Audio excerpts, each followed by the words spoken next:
Hey y'all, I'm here at the investment property, the one that I was at in the last video, and I'm back over here now dealing with termites. I tell you, it was really interesting. I was just bragging to one of my colleagues at work who also has investment property that out of all of my properties, this is the one that I generate the best profit from, even with the tenants that tear my property up and the different little repairs I have to do. And that's because when I first got the property a few years ago, I really put a lot of money into it to get it up to a level that would be acceptable for me to live in. And then once I moved out and moved somebody else in it, I wanted to make sure they were comfortable. But there's always more you can do to a property, okay? And that's what I'm dealing with now. So, I know I owe you a part 2 to my story about the tenant that tore my property up. But I want to stop. I was going to actually talk about that, but then we discovered these termites. And so I'm going to deal with this issue. And then I'll give you another video for part 2 of the tenant who tore my property up. Alright, so I'm out here. It's getting cold. The only reason it's bearable is because the sun is out and going down. And I'm here with the handyman who's making various repairs in preparation for my inspection. So this duplex is on Section 8, Atlanta Housing Authority Section 8. And I love it. Actually, I've said in previous videos, I love working with Atlanta Housing Authority. I love the inspectors, the caseworkers, the whole program. I think they do a good job of trying to provide quality housing for low-income clients. And they also give people who are owners a chance to, to earn income and for their properties, and in turn kind of brings the neighborhood up. I love the program. A lot of people, my hand's getting tired.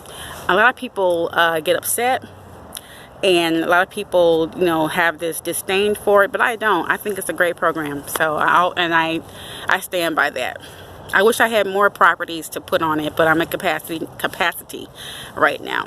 So, I got a letter from Atlanta Housing Authority a week in advance of my inspection.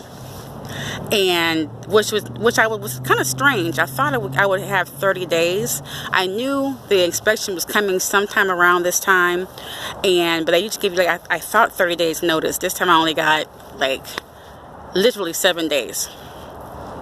So I'm getting ready, and it just so happens that the inspection is occurring a week before my regularly scheduled inspection, which I normally do quarterly.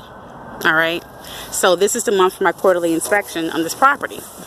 So I said, okay, I'll just have to expedite it. So I came out the previous weekend to look at the property on the outside, and the first thing I noticed was that a drain pipe, that the gutter drain pipe on the side of the house that helps the water drain away from the property was hanging off of the house. This is unusual because number one, it shouldn't happen, but number two, I had just paid 2 previous people to fix that. The first person did it, it fell off. Second person did it. I'm like, okay, now it's falling off again. And they told me they had just fixed it. They showed me pictures. I paid them remotely with my little phone on, and I just came to look at the property, and I see that it's not on there. And I said, okay, something's going on. I know no one's coming and pulling this off of the house. There's something going on with how they're attaching it. So I pulled out my ladder, which I shouldn't have to do. I have horrible knees. I climb up there as high as I can go. And I realized that what they've done is they have failed to attach the very top of the, what do you call that thing? The very top of the gutter to the soffit. The soffit had a sleeve coming down, and the gutter is supposed to go over the sleeve. There are 2 holes for screws, and you screw it in. So these 2 lazy just put the gutter over the sleeve in the soffit, and they just reattached the broken bands on the actual in the middle and the bottom part. So of course, when the strong wind comes along, 'cause it's been very windy out here in Atlanta, when a strong wind comes along, it's just gonna knock it off of the house again. So I'm thinking, I paid good money twice, and that's what I get for being too busy. Like when I don't pay attention to people, when I don't come watch them do the repairs and ask questions, this is what happens. But when you're busy and you're in another city, you know,